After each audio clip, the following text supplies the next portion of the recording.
नमस्कार मित्रांनो, Snehal skills hub मध्ये आपले स्वागत आहे. आजपासून आपण करंट अफेअर्स या टॉपिकची सुरुवात करत आहोत. 1 फेब्रुवारी 2026 ला अर्थमंत्री निर्मला सीतारमण यांनी हा केंद्रीय अर्थसंकल्प सादर केला. तर यामध्ये त्यांनी खूप सारे डिसिजन्स घेतलेले आहे. खूप साऱ्या गोष्टी त्यांनी आपल्या विकसित भारताच्या वाटचालीसाठी, भारताच्या आर्थिक विकासासाठी असा एक अर्थसंकल्प मांडलेला आहे. यामध्ये आपण युनियन बजेट 2026-2027 ची एक आपण प्लेलिस्ट बनवणार आहोत. त्यामध्ये मी डेली 15 ते 20 व्हिडिओज तिथे अपलोड करणार आहोत.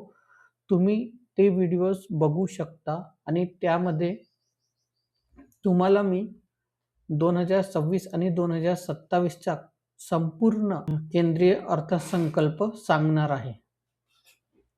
तर हा जो PDF आहे तो मी जो क्रिएट केलेला आहे त्याची जी माहिती आहे, म्हणजे ज्या लिंक वरून मी क्रिएट केलेला आहे त्याची जी लिंक आहे ती मी या व्हिडिओच्या डिस्क्रिप्शन मध्ये अपलोड करणार आहे.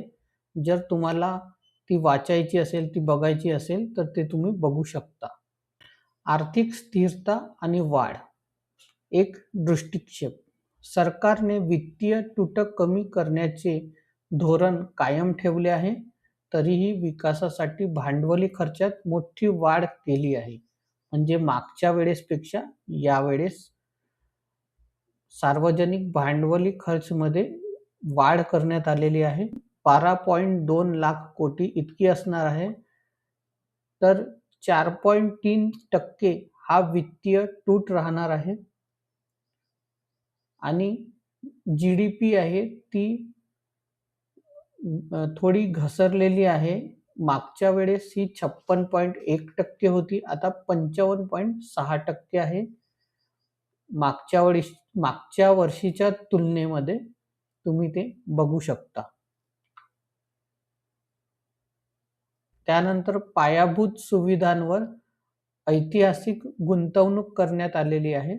2014 ते 2015 जर आपण तुलना केली, जसं मी सांगितलं की यावर्षी मागच्या वर्षीच्या कंपॅरिझन मध्ये आपण बघितलं की ती वाढ करण्यात आलेली आहे. पण जर आपण 2014 आणि 2015 ची तुलना केली तर आता तो भांडवली खर्च जो आहे तो 6 पटीने वाढलेला आहे. म्हणजे आधी जो होता 2014 आणि 2015 मध्ये 2 लाख कोटी होता, तर आता तुम्ही बघू शकता 12.2 लाख कोटी आहे. आणि मागच्या वर्षी 11.2 लाख कोटी इतका होता. तर तुम्ही बघू शकता की वाढ करण्यात आलेली आहे, म्हणजे तो खर्च करण्यात येणार आहे. त्यानंतर बघा, कनेक्टिव्हिटी जी आहे ती वाढवण्यात येणार आहे. 7 हाय स्पीड रेल्वे कॉरिडॉर जोडण्यात येणार आहे. हे कॉरिडॉर प्रमुख शहरांना जोडतील आणि आर्थिक विकासाचे इंजिन म्हणून काम करतील. म्हणजे मुंबई ते पुणे, पुणे ते हैदराबाद, हैदराबाद ते बंगळुरू, चेन्नई ते बंगळुरू, हैदराबाद ते चेन्नई, वाराणसी ते सिलिगुडी, दिल्ली ते वाराणसी. म्हणजे या कनेक्टिव्हिटी आणखी वाढवण्यात येणार आहे. त्यामुळे आपल्या देशासाठी तो विकास, देशाची जी आर्थिक विकास आहे ती वाढवण्यात येणार आहे. जलमार्ग आणि माल वाहतूक शाश्वत गती प्रदान करण्यात येणार आहे. नवीन समर्पित माल वाहतूक कॉरिडॉर पूर्व दिशेला दानकुनी ते पश्चिम दिशेला सुरत इतका जो माल वाहतूक आहे तो नवीन करण्यात येणार आहे. त्यानंतर राष्ट्रीय जलमार्ग विस्तार हा जो आहे हा वाढवण्यात येणार आहे. येत्या 5 वर्षांत 20 नवीन राष्ट्रीय जलमार्ग कार्यान्वित केले जातील आणि 2047 पर्यंत म्हणजे आता 2026 सुरू आहे आणि 21 वर्षाचा हा जो लक्ष्य आहे 2047 पर्यंत अंतर्गत जलमार्ग आणि कोस्टल शिपिंगच्या वाटा 6% वरून 12% पर्यंत वाढवण्यात येणार आहे, म्हणजे डबल करण्यात येणार आहे. बायोफार्मा शक्ती जागतिक उत्पादन केंद्र. भारताला बायोफार्मा क्षेत्रात स्वावलंबी बनवणे आणि जागतिक स्तरावर नेतृत्व करणे. बायोफार्मा शक्तीची जी तरतूद आहे, अलोकेशन आहे, ते 10,000 कोटी इतकी ठेवण्यात आलेली आहे आणि ती पुढील 5 वर्षांसाठी आहे.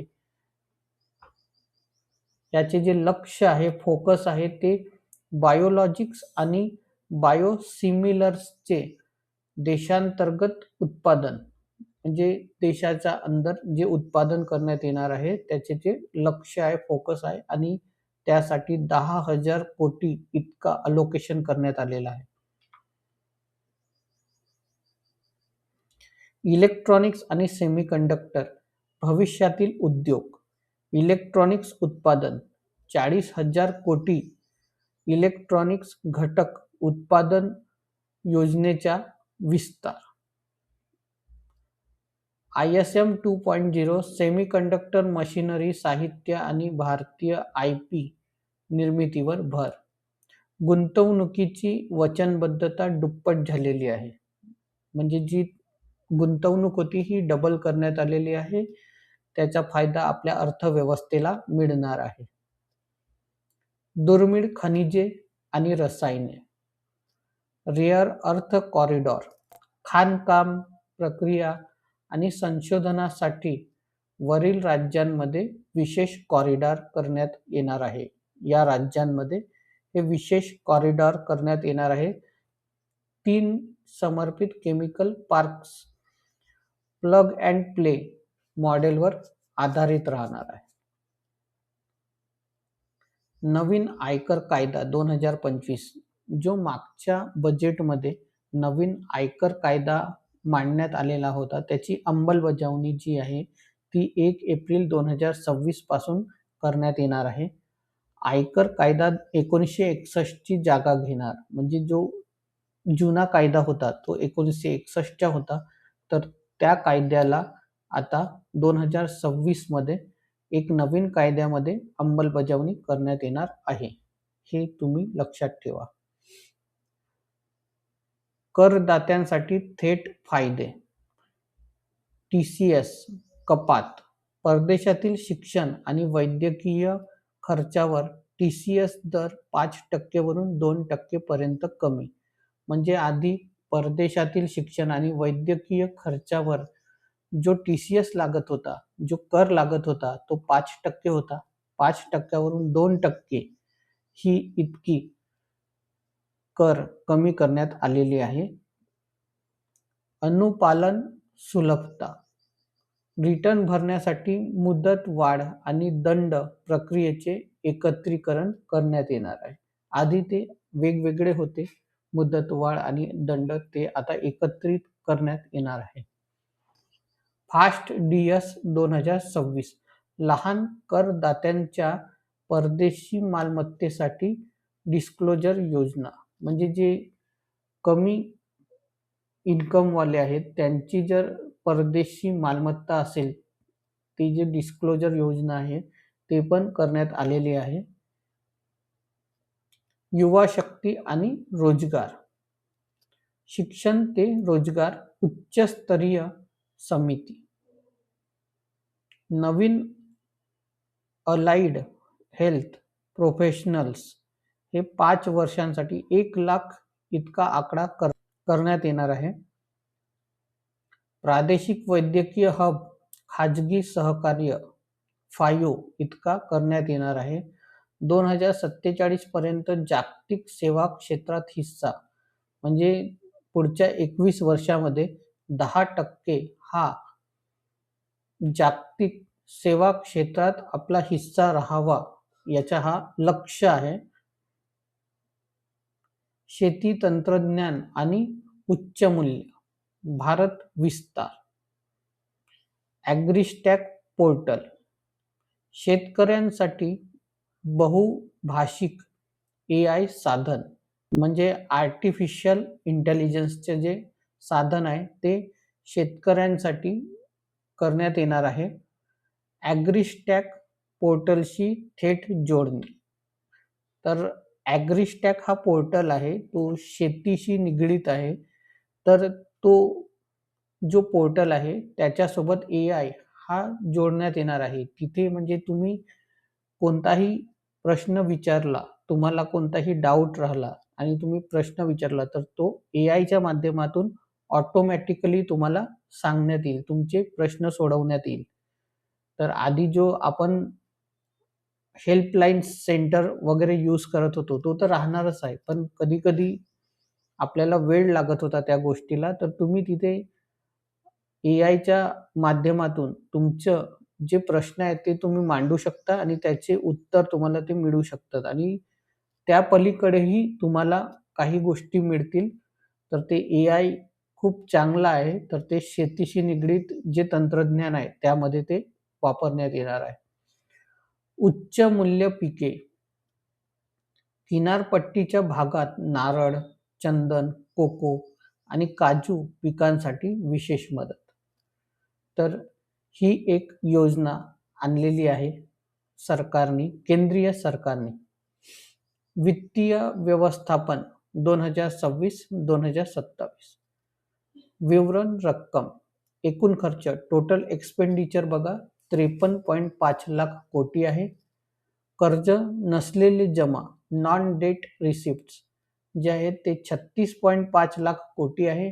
निव्वळ कर महसूल म्हणजे नेट टॅक्स रिसिप्ट्स जे आहे ते 28.7 लाख कोटी ही करण्यात आली आहे. महत्त्वाचे म्हणजे वित्तीय तूट जी आहे ती 4.3% आहे, म्हणजे ती नियंत्रित आहे.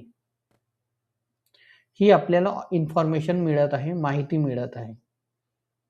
त्यानंतर बघा आपण जे काही बघितलं त्यामध्ये एक आपल्याला समजून आलं, की सरकारचे जे लक्ष्य आहे म्हणजे फोकस आहे ते 2047 पर्यंतचे आहे. म्हणजे त्यांनी एक लाँग टर्म व्हिजन ठेवलेलं आहे. तर त्याकडे ते विकसित भारत निर्माण करण्याच्या तयारीत आहे. पायाभूत सुविधा आपल्याला ते देणार आहेत. भविष्यातील उद्योग, नागरिक हित हा अर्थसंकल्प विकसित भारत साध्य करण्यासाठी 3 मूलभूत कर्तव्यांवर भर देतो. भारताच्या प्रगतीचा हा एक भक्कम पाया आहे. तर आपण ही एक योजना बघितली. यामध्ये म्हणजे जो अर्थसंकल्प मांडलेला होता त्यामधला हा एक पार्ट आहे. तर असे आपण 15 ते 20 असे व्हिडिओ म्हणजे क्रिएट करणार आहोत. त्यामध्ये मी वेगवेगळ्या पद्धतीचे म्हणजे काय-काय अर्थसंकल्पात आहे. कारण अर्थसंकल्प जे होतं ते खूप मोठं आहे. तर एका व्हिडिओमध्ये मी सांगू शकणार नाही. तर त्यामुळे आपण हा एक प्लेलिस्ट क्रिएट करणार आहे. तर तुम्ही हा जो प्लेलिस्ट आहे हा बघत राहा. मी तो काही दिवसांनी अपलोड करणार आहे. तर तुम्हाला जर हा व्हिडिओ आवडला असेल तर या व्हिडिओला लाईक करा. जर तुम्हाला काही क्वेरी असेल तर कमेंट करा. जर आवडला आहे तर मित्रांना शेअर पण करा आणि माझ्या चॅनलला सबस्क्राईब करा. Thank you so much.